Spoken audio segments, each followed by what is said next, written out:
নমস্কাৰ প্ৰিয় শ্ৰোতাসকল, ধাৰাবাহিক উপন্যাস পাঠ অনুষ্ঠানত এইবাৰ আমি পাঠ কৰিব ওলাইছোঁ অসমীয়া সাহিত্যৰ জনপ্ৰিয় উপন্যাস কৌশিক নন্দন বৰুৱাৰ ৰাধা। এয়া ৰাধাৰ 11তম খণ্ড। থলগিৰি মহানগৰবাসীৰ বিশেষকৈ উজান বজাৰৰ এটা চিনাকি নাম। ভাতৰ পৰা আৰম্ভ কৰি বিভিন্ন খাদ্য সম্ভাৰ পায় যদিও একে আষাৰে ভাতৰ হোটেল বুলি ক'ব নোৱাৰি থলগিৰিক।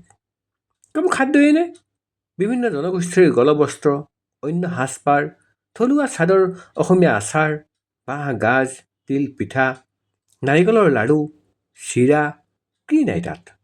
আৰু বিশেষকৈ তাত কিতাপো পায়। সঁচাই, খোৱা বস্তুৰ পৰা পিন্ধা কাপোৰ আৰু কিতাপলৈকে পোৱা দোকান মহানগৰত আছে নে নাই সন্দেহ। ইয়াৰ উপৰি ইয়াত আন এটা বিশেষত্ব এইটো যে ইয়াত অন্য হোটেলৰ দৰে আফগানী চিকেন, চাহী পনীৰ, কাষ্টাৰ্ড আদি নহয়। তাৰ পৰিৱৰ্তে দৈ চিৰা, কোমল চাউল, ফানাপ, কোমোৰা আৰু হাঁহৰ মাংস, কলডিল, বেহুৱা আদি খাটি অসমীয়া খাদ্যবোৰ পোৱা যায়। এক কথাত ক'বলৈ গ'লে মহানগৰৰ অত্যাধুনিক জীৱনৰ মাজত থলগিৰি এখন খাটি অসমীয়া গাঁৱৰ ঘৰ। দোকানখন সাজিছেও তেনেকৈয়ে। ভিতৰত সজাই থৈছে জাকৈ, খালৈ, নাঙল আদিবোৰ। লতাশিল খেলপথাৰৰ পৰা উগ্ৰতাৰালৈকে যোৱা পথটোতে সোঁফালে আছে থলগিৰি। সোমোৱা বাটটো যেন শিৱসাগৰৰ কাৰেংঘৰৰ দৰে। আধুনিক টাইলছ আৰু কাঠৰ সলনি গোটেই বাঁহ আৰু কাঠেৰে সজা। সোমাই কাপোৰ, অন্য জলপানবোৰ সজাই থোৱা আছে। তাৰ পৰা ভিতৰলৈ গ'লে খোৱাৰ ঠাই। এফালে ডাইনিং আৰু আনটোফালে মাটিত বহিব পৰাকৈ ঠাইত বিচনা কাপোৰ।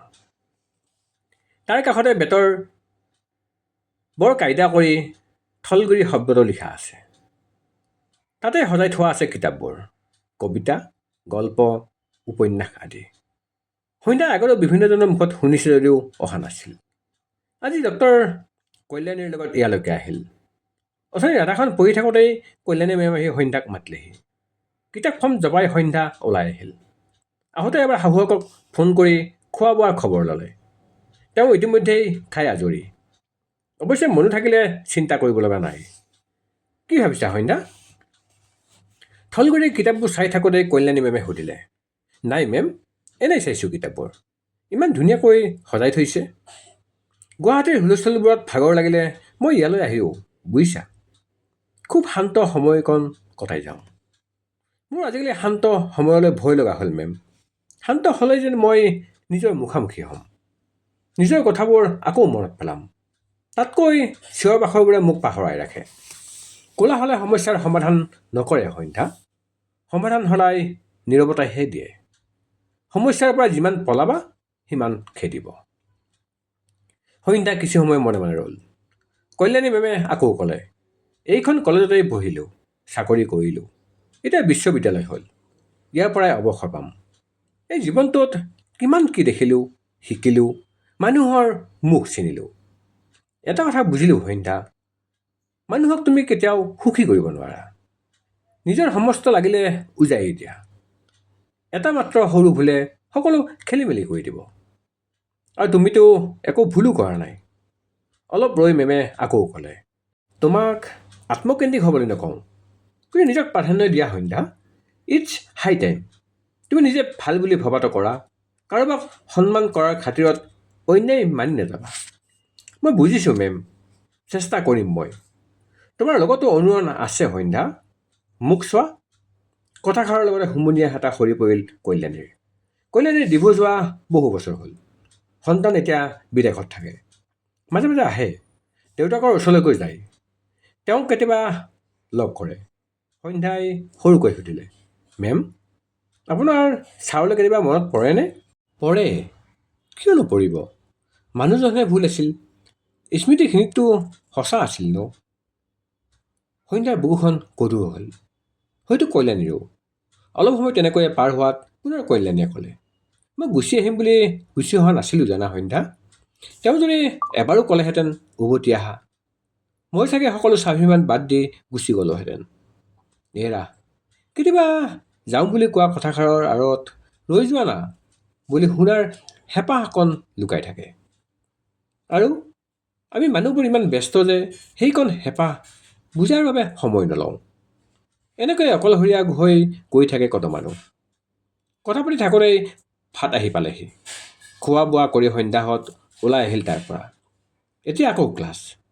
একেৰাহে 2টা ক্লাছ কৰি সন্ধ্যাৰ মূৰটো কুচো বিষাইছিল যদিও ৰাধাখন পঢ়াৰ লোভটো সামৰিব নোৱাৰিলে। ষ্টাফৰ মাজত 2 এষাৰ কথা পাতি তাই আকৌ মেলি ল'লে ৰাধা। কোনেও নজনাকৈ কাৰোবাক বুকুত কঢ়িয়াই ফুৰাতকৈ মনোৰম অনুভৱ চাগে আৰু একোৱেই নাই। আৰু তাৰ পাছত যেতিয়া তেওঁ হঠাৎ আহি সন্মুখত ওলাই, উফ, কেনেকৈ বাৰু নিজক লুকুৱাও যায়। আজি ৰাধাৰো সেয়াই হ'ল। কলেজৰ পৰা ঘৰলৈকে গোটেই বাটটো তাই একোৱেই মাত দিয়া নাই। কিবা এটা বুজি পায়েই নেকি তগৰহঁতেও একো কোৱা নাই আজি। সপোন ৰঞ্জনহঁতেও নিজৰ মাজতে কথা পাতি আহিছে। স্নেহালৈ পায়েই ৰাধাই নিজৰ কথালৈ গ'ল। দুৱাৰখন জপাই তাই আইনাত নিজকে এবাৰ চালে। ৰঙা পৰিছে নেকি তাই? আজি প্ৰথমবাৰলৈ তাই অনুভৱ কৰিছে তাই দেখিবলৈচোন ধুনীয়া। প্ৰেমত পৰা প্ৰতিজন মানুহেই ধুনীয়া চাগে। প্ৰেম? দেই, কি পাগলে পাইছে বাৰু তাইক? নাই নাই, এইবোৰ বেছি ভাবিব নোৱাৰি। কাপোৰ সাজ সলাই হাত মুখ ধুই তাই খোৱা মেজলৈ গ'ল। মেজত হালধিয়ে তাইলৈ ভাত বাঢ়ি ৰৈ আছে। পিছে ৰাধাই দেখিলে আৰু কাৰোবাৰ ভাত আছেচোন। ৰাধাই অহালৈকে সকলোৱে ভাত খাই আজৰি হয়। আজিনো কোন ৰৈ আছে? কোনে ভাত খোৱা নাই খুৰী? কানায়ে, হাদৰীৰ উত্তৰ। সি এতিয়ালৈকে ভাত খোৱা নাই যে কিয়? হাদৰীয়ে ইফালে সিফালে চাই কোনোবা আছে নেকি পৰীক্ষা কৰি ল'লে। তাৰপিছত ৰাধাৰ কাষলৈ আহি ক'লে, আজি আকৌ সেউটোৰ ওচৰলৈ গৈছিল। আকৌ কাজিয়া হৈছিল। তাকে দেখি মায়ে গালি দিলে। ভাল লগা অনুভৱবোৰৰ সলনি এসোপা গৰম তেজে ৰাধাৰ মূৰত থুপ খালে। কথাটো নতুন নহয়। ৰাধাহঁতৰ ঘৰৰ সন্মুখতে সেউতীৰ ঘৰ, মানে ভদ্ৰেশ্বৰী বৰমাৰ বোৱাৰী সেউতী। বেচেৰী আজি বিয়া হৈ অহা 5 বছৰমানেই হ'ল। অহাৰ পৰা তাই কেৱল শাহুৱেকৰ পৰা পাইছে অকল অত্যাচাৰ। কেতিয়াবা হালোৱা আচাৰিৰ দাগ, কেতিয়াবা উতলা গৰম পানীয়ে পৰা দাগ। গিৰিয়েক মহীধৰ মাকৰ একান্ত বাধ্য। মাকক নিজেতো একো নকয়েই, বৰঞ্চ ওলোটাই ঘৈণীয়েকক 2 একোপ নিজৰ দিয়ে। তাৰ মতে ঘৈণীক ওলাওঁতে এগোৰ সোমাওঁতে এগোৰ দিব লাগে, তেহে তলত থাকে। প্ৰায়ে সেউতীৰ হিয়া ভঙা কান্দোন স্নেহালৈকে ভাহি আহে। কেতিয়াবা নিজান ৰাতিও ৰাধাই প্ৰায়ে দৌৰি যায়। কিন্তু ভদ্ৰেশ্বৰীয়ে ওলোটাই কয়, মহাজনৰ ঘৰৰ মানুহে আনৰ সংসাৰত মূৰ সুমুৱালে বেয়া দেখে। তথাপি ৰাধা যায়। কিন্তু সেউতীয়ে নিজেই তাইক উভতাই পঠায়। কিহৰ বাবে মানুহজনীয়ে ইমান জমৰ যত্না সহি আছে ৰাধাই বুজি নাপায়। এদিন ৰাধাই ইয়াৰ পৰা যাওক গৈ বুলি কওঁতে কৈছিল, ক'লৈ যাম বাৰু ৰাধা, আই বোপাই মৰিল, সেইখন ককাইদেউৰ ঘৰ, ৰাখিব জানো মোক? ৰাধাই ভাবে, সঁচাই ছোৱালীবোৰৰ নিজৰ বুলি ঘৰ এখন নাথাকে নেকি? বিয়াৰ আগলৈকে দেউতাৰ ঘৰত, বিয়াৰ পাছত গিৰিয়েকৰ ঘৰত, তেন্তে ছোৱালীবোৰৰ নিজৰ ঘৰ কোনখন? ৰাধা যোৱাৰ বাবে ভানুমতীয়েও বাধা দিছিল। গিৰিয়েক ঘৈণীয়েকৰ মাজত নোসোমাবি ৰাধা, তাই নিজেই মানি লৈছে যেতিয়া আমি কৈ কি হ'ব? কিন্তু এতিয়াতো সেউতীয়ে 7 মাহৰ সন্তান সম্ভৱা। এই অৱস্থাটো অত্যাচাৰ কৰিছেনে? কি নিষ্ঠুৰ এই মানুহবোৰ। এদিন আইতাক মনোহৰাই সেউতীৰ কথা ওলাওঁতেই ৰাধাই কৈছিল, আগলৈ তয়ো কেতিয়াবা শহুৰাৰ 2 এচাট খাব লগা হ'ব পাৰে, সেইবুলি উভতি আহিবিনে? ৰাধাই দাঁত কৰচি কৈছিল, উভতি নাহোঁ, ফলাশৰে কোবাই শাহু আইক চিধা কৰি ল'ম। আইতাকে কৃষ্ণ কৃষ্ণ, এনে ডাং কাটি এইজনী ঐ বুলি উঠি গৈছিল। যি নহওক বাৰু, আজিও তেনে কিবাই হ'ল চাগে, সেইবুলি আইতাকে কানাইক কিয় গালি দিব? ৰাধাই এতিয়া আইতাকক ইয়াৰ বাবে কথা শুনাই দিব পাৰে। কিন্তু ফচি মৰিব বেচেৰী খুৰীয়েকজনী। সেয়ে তাই সেইবোৰ নকৰি তাইখনৰ লগতে কানাই কাঁহীখনো লৈ তাৰ কোঠা পালেগৈ। কানাই কোঠাটো স্নেহালয়ৰ একেবাৰে চুকৰ ফালে। ৰাধা আৰু সৰুকণৰ বাহিৰে কোনো নাযায় সাধাৰণতে তালৈ। ৰাধা সোমাওঁতে বকুল ফুলৰ গোন্ধ এটা নাকত লাগিলহি। কানে বকুল বুটলি মালা কেইডাল সাজি থৈছে। বকুল যে শুকাই যোৱাৰ পাছতো গোন্ধটো ৰৈ যায়। এই গোন্ধটো পাই ৰাধাই আকৌ কলেজৰ কথাটোলৈ মনত পৰিল। ভাৱটো জোকাৰি পেলাই ৰাধাই কানাইলৈ চালে। বিচনাত টোপনিতে বাঁহীটো সাৱটি আছে, হয়তো বজাই আছিল। শুই থাকিলে তাৰ মুখখন কোনোবা শিশুৰ দৰে লাগে। এই মুখখনকো কোনোবাই গালি দিব পাৰেনে? বেৰত ওলমি ৰখা মৰা পাখি দুটা সেই সৰু সৰুকৈ আছে। ৰাধাই টেবুলতে ভাতৰ কাঁহীখন থৈ তাক জগালে। সাৰ পালে যদিও ৰৈ থাকিলহি। ৰাধাই কাঁহীখন আগবঢ়াই দিলে। খাই ল, ভোক লগা নাই। এইবোৰ কেঁচুৱাৰ নিচিনা কথা নকবি, সঁচাই কৈছোঁ। ঠিক আছে, মই নাখাওঁ তেন্তে, এদিন নাখালে নমৰো। কাণে এবাৰ কাঁহীখন নিজৰ হাতলৈ আনিলে, কিন্তু ৰৈ থাকিল। ৰাধাই ভাতকেইটা সানি তাক এগৰা খুৱাই দিলে। কাণাই চকুকেইটা পানীৰে ভৰি পৰিল। ৰাধাই ক'লে, কোনোবাই গালি দিলেই তই পৰ হৈ যাবি নেকি? গালি পাৰিলে ভাত নাখাবলৈ হ'লে মই ইমান দিনে মৰিয়েই থাকিলোহেঁতেন। মোক তহঁতৰ ঘৰৰ মানুহবোৰে এতিয়াও নিজৰ বুলি ভাবিব নোৱাৰিলে ন? বলিয়া নেকি? স্নেহালয়ত অকল সেই মনোহৰা বুঢ়ীয়ে আছে নেকি? কাণাই যেন ইচ ইচ কৰি উঠিল। মনে মনে থাকচোন, এনেকৈ কয় নেকি? কিয় নক'ম? দিনটো কাম নাই, বন নাই, আক তাক গালি পাৰিয়েই পাৰ কৰে। কিহৰ ফোপলা ভেম লৈ ফুৰে জানো? কোনোবা দিনা সেই ভেম বাহিৰ কৰিম মই, ৰহ। কাণাইৰ হাঁহি উঠে তাইৰ কথাত। তাৰ সৰু কিবা এটা হ'লেও সহ্য নকৰে এই ছোৱালীজনীয়ে। তাইৰ বাবেইতো সি আকৌ হাঁহিবলৈ শিকিলে। ভাতকেইটা খাই ৰাধাই কাঁহী দুখন আনি থলেহি। এনেতে ৰাধাক শুনাই মনোহৰাই সৰু বোৱাৰীয়েক সাদৰীক ক'লে, সাদৰী, মহানীক ক'বা, এতিয়া গাভৰু হ'ল। ডেকা ল'ৰা কথাত সোমাই ভাত খাই থকাটো বৰ বজৰুৱা দেখি। ৰাধাৰ আকৌ মূৰটোত যেন আঙঠা জ্বলিবলৈ ধৰিলে। তাইও একে সুৰতে ক'লে, খুৰী, নিজৰ পেট গেলা মানুহ সকলোতে বেয়াই দেখে। কৈ দিবা, মোক এইবোৰ শিকাবলৈ নাহিলে নিজৰ কাৰণে ভাল। বয়স হৈছে, ধৰ্ম কথা কওঁ। মই কথা ক'বলৈ গ'লে চকু পানী টুকিব লাগিব। নাতিয়েকে এইদৰে ক'ব বুলি মনোহৰাই সপোনতো ভবা নাছিল। হয়তো আজিৰ কথাটো গম পাইছে। ইয়াতকৈ আগবাঢ়িলে যে ৰাধাই তেওঁক একো মানতে নাৰাখে তেওঁ জানে। একো নকয় নিজৰ কথাত সোমালগৈ মনোহৰা। আহিব, উচিত সময় তেওঁৰো আহিব। তেতিয়া এই আটাইবোৰৰ হিচাপ এবাৰতে ল'ব, এই বুলি নিজকে প্ৰবোধ দিয়ে মনোহৰাই। দিনবোৰ গৈ থাকে একেদৰে, কিন্তু তাৰ মাজতে ৰাধা আৰু মাজত আহে অকণ অকণ ভাল লগা সলনি। আজিকালি কলেজলৈ যাওঁতে সাজোন কাচোনত অলপ সময় লাগে ৰাধাৰ। আগতে কেতিয়াবা কাজল নোলোৱাকৈও কলেজ গুচি যোৱা ৰাধাই এতিয়া কাজলকণ লগাবলৈ নাপাহৰে। মনেতৰ পাৰফিউম অকণ লগায়, চুলিকেইডালৈ বান্ধি লয়, লগতে বেগত অকণমানি আইনা এখনো ৰাখে। মাক কুন্তলাই আলেঙে আলেঙে মন কৰে, কিন্তু ৰাধাক একো নকয়। হওক, অকণমান ছোৱালী মানুহৰ গুণ তাইৰ মাজত যে আহিছে। আজিকালি ৰাধাৰ মনটো কিবা এটা অস্থিৰ হৈ থাকেচোন। ক্লাছৰ মাজতে খিৰিকীৰ সিপাৰে তাইৰ চকুযোৰ পিটপিটাই ঘূৰি ফুৰে, আন এযোৰ চকুৰ অপেক্ষাত। ইকনমিক্স ডিপাৰ্টমেণ্টৰ ফালে গ'লে বুকুখনৰ ধিপিং ধিপিং শব্দটো যেন কাণত পৰেহি। সেই অকণ অকণ ভাল লগাবোৰে যেন তাইক কাণে কাণে কয়হি, তই ডাঙৰ হলি ঐ ৰাধা। আজি দেওবাৰ, আগবেলাতো ৰাধা ভানুমতীৰ কথা এটা আছে। ভানুমতী আগতকৈ কিছু দুৰ্বল হৈছে। আগৰ দৰে এই চোতাল, এই বুলনি, এই পিছফাল ফুৰিব নোৱাৰে, কিন্তু মনটো এতিয়াও পিছে আগৰ দৰেই। ভানুমতীৰ কোঠাতহে চাগে পৰিৱৰ্তনৰ একো পৰশ পৰা নাই। স্নেহালয়লৈ নতুন টিভি অহাৰ পৰা ভানুমতীৰ কোঠাতে ৰেডিঅ'টো অনবৰত থাকে। দেওবাৰৰ পুৱা তাতেই জলপান খাই খাই ৰাধাই দীপেন বৰুৱাৰ গানো শুনে।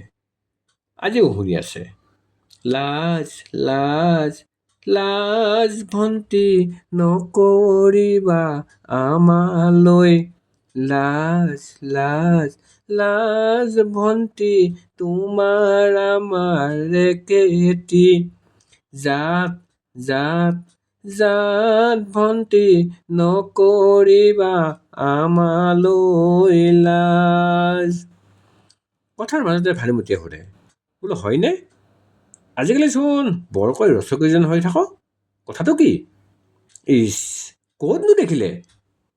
কেলেই নেদেখিম, চকুত কাজল লাগিয়েই থাকে, মুখত হাঁহি ওলমিয়েই থাকে। আজো আয়েকৰ কথাত হাঁহিত বাগৰি পৰে ৰাধা, হাঁহি দিয়ে আইতাকেও, যেন দুয়োজনী আজন্ম সখীহে। হাঁহি হাঁহি ভানুমতীয়ে কয়, বি এটো পাছ কৰিলেই ধৰ্মক ক'ব লাগিব, বোলো সোনকালে কাম ফেৰা আদায় কৰিব লাগে। কি কাম? কিয়? ভৰিল নে নভৰিল ৰাধা তোমাৰ কলচী? ইচ, হৈছে আৰু মই বিয়া চিয়া নহওঁ দেই আই, ইয়াতে থাকিম সদায়। এনেতে ধৰ্মনাৰায়ণ সোমাই আহে। কাৰ বিয়াৰ কথা চলিছে ন? চাওকচোন ককা, আয়ে হেনো মোৰ বিয়া পাতে। ৰাধাৰ কথাত তাইৰ মূৰত হাত ফুৰাই ককাকে কয়, সময়ততো হ'বই লাগিব বিয়া, আমি চাই দিম নহয় ধুনীয়া দৰা।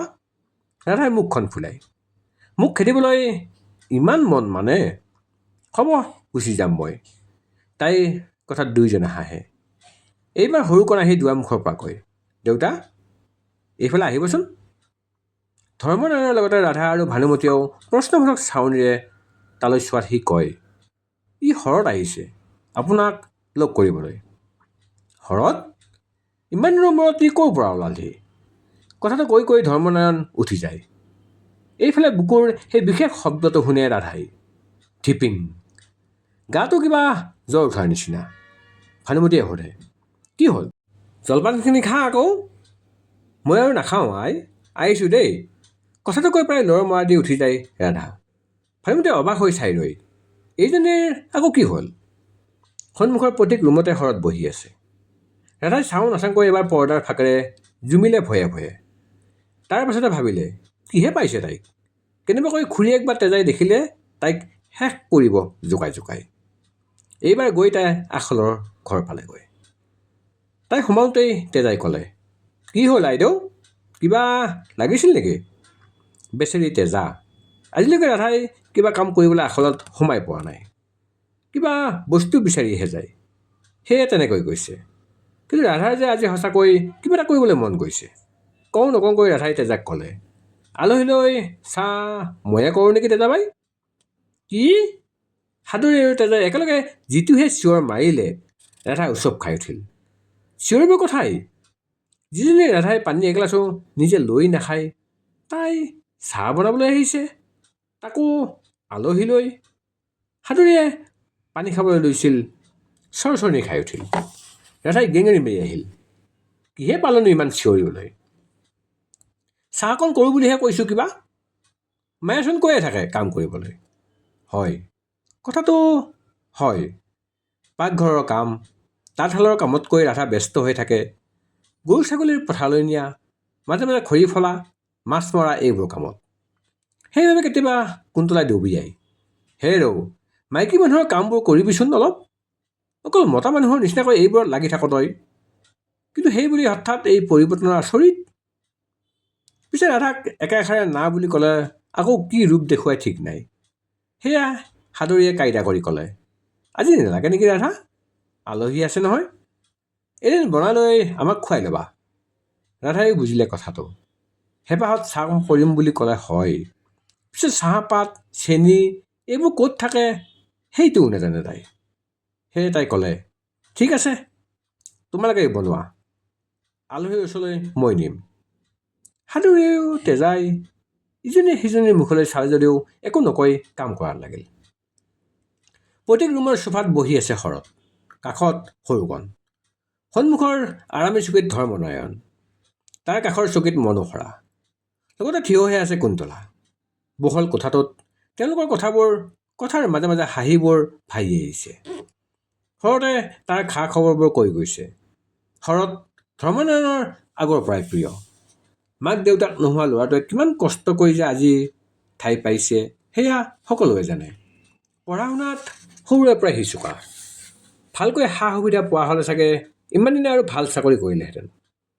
তথাপি এতিয়া টেম্পৰাৰী হ'লেও ক'ৰবাত মূৰটো গুজিছে, সেয়াই বহুত। কিন্তু শৰতে বেয়া কাম এটা কৰিছে। পঢ়ি শুনি উভতি আহি চাকৰিও পালে আৰু ধৰ্মনাৰায়ণৰ ওচৰলৈ এতিয়াহে আহিছে। এতিয়া সি এদিন স্নেহালয়ৰ হ'বকে হাঁহ এটা আনি খুৱাব লাগিব, তেহে দুখটো কাটিব। এইবোৰ কথাই পাতি পাতি হাঁহি আছিল গোটেইবোৰে। মাজতে কুন্তলাই ঘৰ এখন পতাৰ কথা উলিয়ালে। শৰতে লাজতে ৰঙা পৰিল। এনেতে হঠাৎ সকলোৰে হাঁহিবোৰ বন্ধ হৈ পৰিল। বন্ধ হোৱাই নহয়, গোটেই কোঠাটোতে যেন কাহ পৰি জিন যোৱা অৱস্থা। কাৰণ পৰ্দা কোচাই ৰাধাই লৈ আনিছে চাহৰ থালি, লগতে পিঠা লাড়ু ৰাধাই আনিছে আলহীৰ বাবে। আন নালাগে ধৰ্মনাৰায়ণৰ চকু বহল হৈ গ'ল। সৰুকণে মুখ জপাব পাহৰি গ'ল। মনোহৰাইতো আপোনা আপুনি বহাৰ পৰা উঠি দিলে। এইফালে কুন্তলাৰতো অৱস্থাই নাই। চকীখনত ধৰি কটমপিহে নপৰাকৈ আছে। মুঠতে কোনেও নিজৰ চকুক বিশ্বাস কৰিব নোৱাৰা অৱস্থা। এইফালে ৰাধাই গজগামিনী খোজেৰে চাহ আনি শৰতৰ সন্মুখৰ মেজখনত থলেগৈ। লগতে ক'লে, চাহ খাওঁ। খালি মুখতে হিকটি আহিল সৰুকণৰ। ৰ'ব নোৱাৰি সি সুধিয়েই পেলালে, ৰাধা, তোৰ গা চা বেয়া নেকি? ৰাধা আচৰিত হৈ ক'লে, নাইতো, কিয়? এইবাৰ মনোহৰাই সুধিলে, নহয় মানে কোনোবাই কিবা ক'লে নেকি? মোক আকৌ কোনে কি ক'ব আইতা? ধৰ্মনাৰায়ণক সুধিবলৈ বাধ্য হ'ল, মানে সৰু বোৱাৰী আৰু তেজা নাই নেকি? ৰাধাই শান্ত মাতেৰে ক'লে, আছে আচলতে। মনোহৰাই এইবাৰ মুখৰ ভিতৰতে কোৱা দি ক'লে, ঘপকৈ কালি গোসাঁনী লক্ষ্মী হ'লচোন। কাষতে থকা কুন্তলাই ফুচফুচাই ক'লে, মনে মনে মা, শুনিব লাগিলে জানেই নহয়। এইবোৰৰ মাজতে একো নুবুজাৰ দৰে ৰৈ আছিল শৰৎ। সি মাত্ৰ চাই আছিল ৰাধালৈ একেথিৰে। সেই কৈশোৰৰ চঞ্চল মুখখন, যি এটা বিশেষ অনুভৱ হৈ থিতাপি লৈছিল তাৰ বুকুৰ কোনোবা কোণত। আজি এই ৰূপটো দেখি সি ক'ব পৰা নাই একো। ৰাধা, শৰতৰ মানস প্ৰতিমা ৰাধা। কেনেকৈ বুজাব সি তাইক? কেৱল যে ৰাধাৰ বাবেই তাৰ এই উভতনি? শৰতে কিবা এটা ভাবিব বুলি পৰিৱেশটো সলাবলৈ কুন্তলাই ক'লে, শৰৎ বাবা, খোৱা আকৌ, চেঁচা হ'ব এতিয়া চাহ। এতিয়াহে যেন গোটেইকেইটা বাস্তৱলৈ ঘূৰি আহিল। পুনৰ কথা পাতিবলৈ ল'লে। ৰাধাও ৰৈ থাকিল বেৰটা উজি আইচকুৰে শৰতলৈ চাই। কিয় নতুন নতুন লাগি যায় গোটেই পৃথিৱীখন? মাথো এজনৰ আগমনত খং ৰাগ অভিযোগ নোহোৱা হৈ পৰিব পাৰে মাত্ৰ এপলক চকুৰ চমকত। কথাৰ মাজতে সৰুকণে ক'লে, তই কিহত আহিলি? মই থৈ আহিম নহ'লে? নাই চাইকেল লৈ আহিছোঁ, তলা মাৰি থৈছোঁ। ইয়াত আকৌ চাইকেল চোৰ বেছি যে। শেষৰ কথাষাৰ সি ৰাধালৈ চাই ক'লে। উঠিল তাইৰ টিঙিচকৈ খংটো। ইমান বছৰৰ পুৰণা কথাটো এওঁ পাহৰা নাই মানে। সেইটো লৈও এতিয়া খোজ মাৰিব লাগেনে? গুচি যাবলৈ মন গ'ল তাইৰ ভিতৰলৈ। কিন্তু তেনে কৰিলে অভদ্ৰামি কৰা হ'ব। সেয়ে তাই ৰৈ থাকিল। কিছু সময় কথা পাতি শৰৎ যাবলৈ ওলাল। বাৰাণ্ডালৈকে আগবঢ়াই দি ধৰ্মনাৰায়ণ আৰু কুন্তলাহঁত ভিতৰ সোমাল। ৰাধাই আগুৱাই গৈ নঙলা খুলি দিলে। চাইকেলত উঠি নঙলাৰ ওচৰ পাই শৰতে ক'লে, কি হ'ল? একো নোকোৱা নেকি? ৰাধাৰ খং মাৰ যোৱাই নাছিল। তাই খঙেৰেই ক'লে, ইমান চোৰ হোৱাৰ ভয় থাকিলে ডিঙিতে ওলমাই লৈ ফুৰিব লাগে চাইকেলখন। অলপ হাঁহি শৰতে ক'লে, মোৰ ভাল লগা বস্তুবোৰৰ ওপৰত বিশ্বাস আছে। কোনোবাই চোৰ কৰি নিলেও মোৰ ওচৰলৈকে উলটি আহিবই। তাৰ কাৰণে জোৰকৈ কাষত ৰাখিব নালাগে। ৰাধাই একো নকৈ মাত্ৰ মনে মনে ৰৈ গ'ল। তাৰপিছত সৰুকৈ ক'লে, বেয়া নাপাব, খং উঠি গৈছিল। খং কৰি থাকিবা এনেকৈ? আপোন মানুহকে খং কৰা যায়। কথাটো কৈ পেডেল মাৰি আঁতৰি গ'ল শৰৎ। যাওঁতে সিঁচি দি গ'ল ৰাধাৰ মুখত এচমকা হাঁহিৰ পোহৰ। একে দৌৰে ভিতৰ পালেগৈ ৰাধা। বিচনাত পৰি মূৰটো গুজি দিলে গাৰুটোত। আজো আইতাকৰ কোঠাৰ পৰা ভাহি আহিছে এটা গীত। ফাগুনৰ বতাহে গাতে ছাতি মাৰে, গাতে ছাতি মাৰি যায়। প্ৰিয় শ্ৰোতাসকল, কৌশিক নন্দন বৰুৱাৰ ৰাধাৰ এয়া আছিল 11তম খণ্ড। ধন্যবাদ।